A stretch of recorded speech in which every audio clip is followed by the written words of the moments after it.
Well, this is probably a little new for you, so I always start these out with the toughest question first. We just get it over with. What's your name? Hi, I'm Lance Roorda. All right, and your occupation, sir? I'm a therapist. I own Unoya Counseling on this just one block off the square from here. All right, and can we talk a little bit about your education? Sure. So I graduated from Iowa State University with a bachelor's in psychology.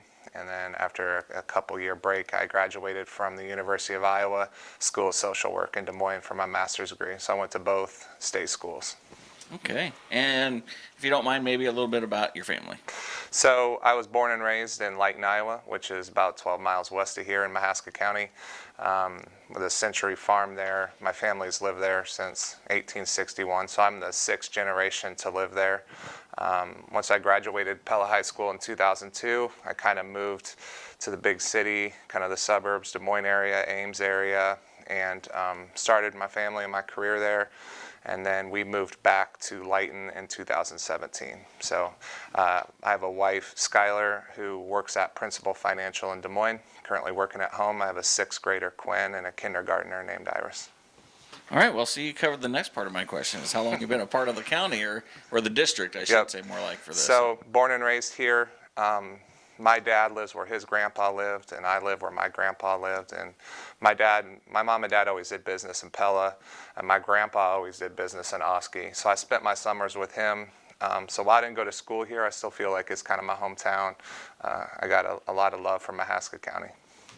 Okay, so we're going to kind of move on to the meat of the questions here a little bit. And so how do you plan to involve those people who live in the district in the decision-making process going forward?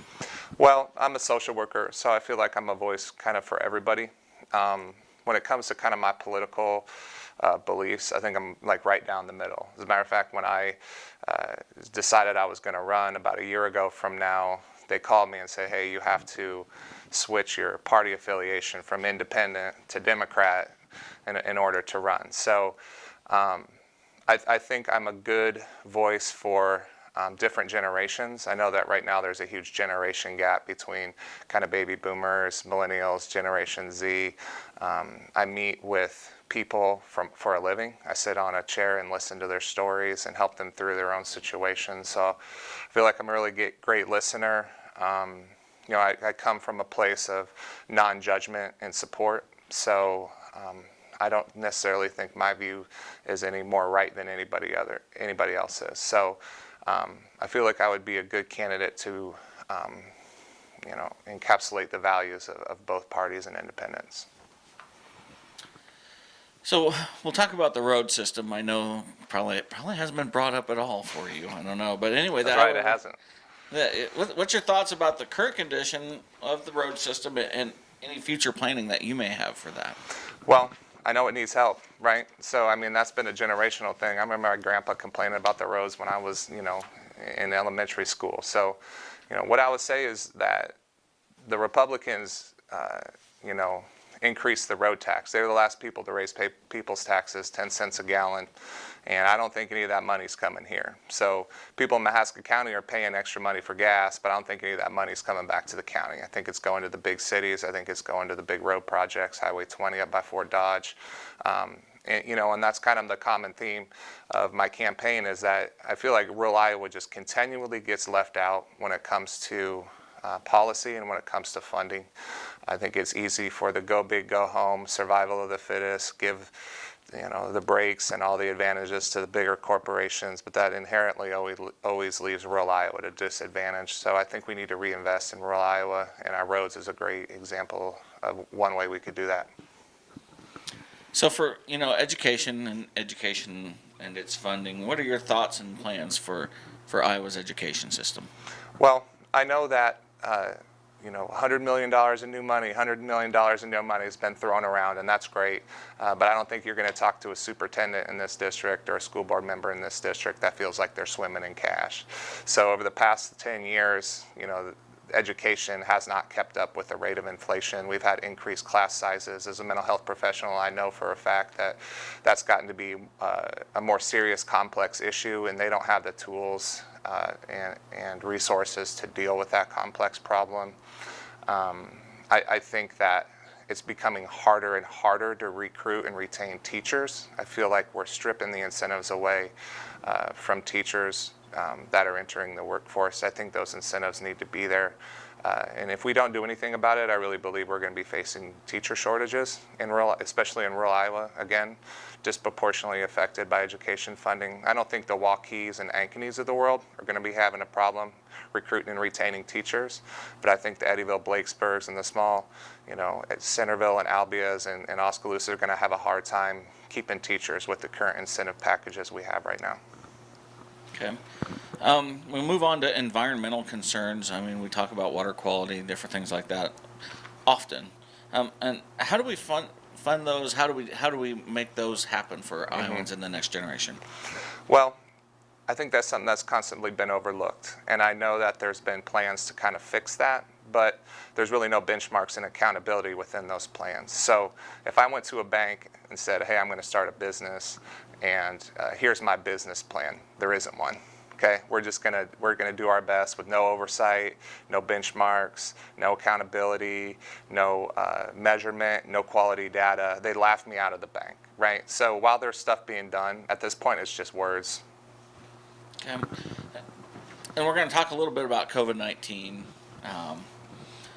and how it's impacted government at the state level. How would we fund government and those needs for that?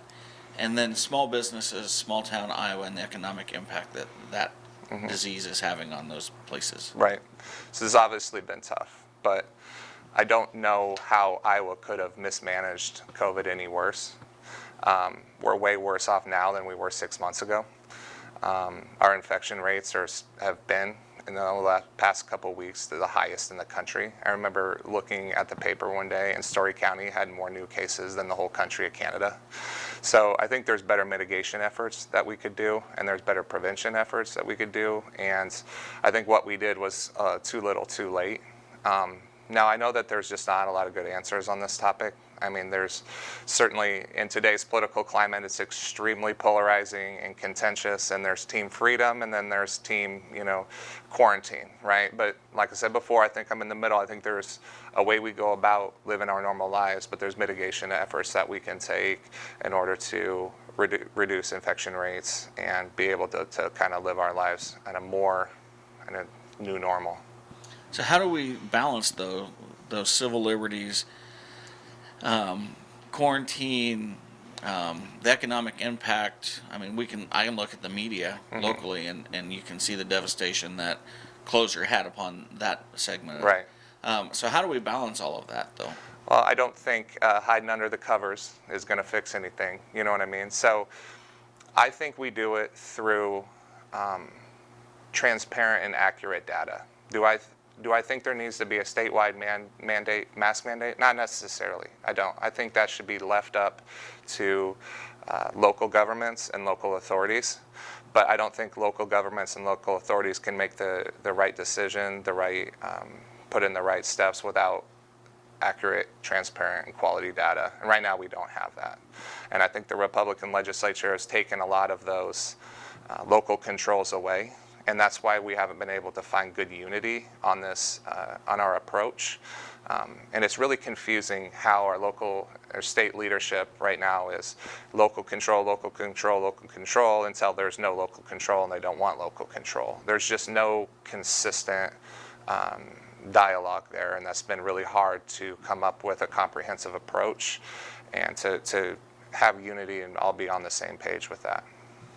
Well, that was the end of my official questions. So this is the part where I always turn it over to you, the candidate, to share some thoughts that you may have wanted to, and then also speak with the voters and say, hey, this is why you should vote for me. Sure.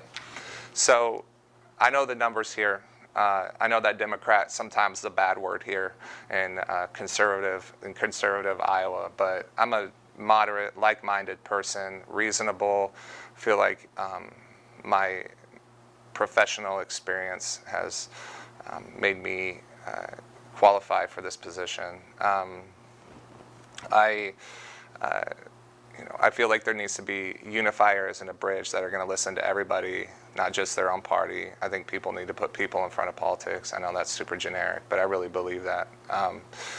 I know the numbers here. There's 8,000 registered Democrats, 17,000 registered Republicans, and 11,000 independents. And I think I represent not only the Democrats, but also the independents and positive thinking Republicans. And I think we need somebody that represents this area that's going to stick up for everybody, especially the people that don't have influence or a voice in our political system. And I'm a mental health professional, and that was what called me to run. It's just how awful Iowa is at dealing with mental health issues. And mental health affects everything. It affects our families, affects our marriages, affects our children, affects our schools, affects our job force, affects our hospitals, our police officers, and our police force. And I think we can do a much better job at that. And I think there's things that we can do immediately in order to make that better. And I think there's a huge cost financially, economically, morally to just do nothing, and that's what we're doing right now. And me running for this seat really was me stepping out of my comfort zone. It would be easier to just be comfortable and sit back and do nothing, but you can't allow personal growth if you don't challenge yourself and put yourself in position to grow. So I'm not a confrontational person. I've tried to keep it positive. And I'm going to keep continuing to do that. I did this to make friends, not build enemies. And I think that there's been a side of the story that hasn't been represented here or talked about in a long time. And I'm here to do that, raise education, and talk about things I'm passionate about. All right. If you have anything else, if not, I just say thank you very much for your time and coming in. I appreciate your support in November. Thank you for having me. I appreciate what you guys do. Thank you very much, Lance. Thank you.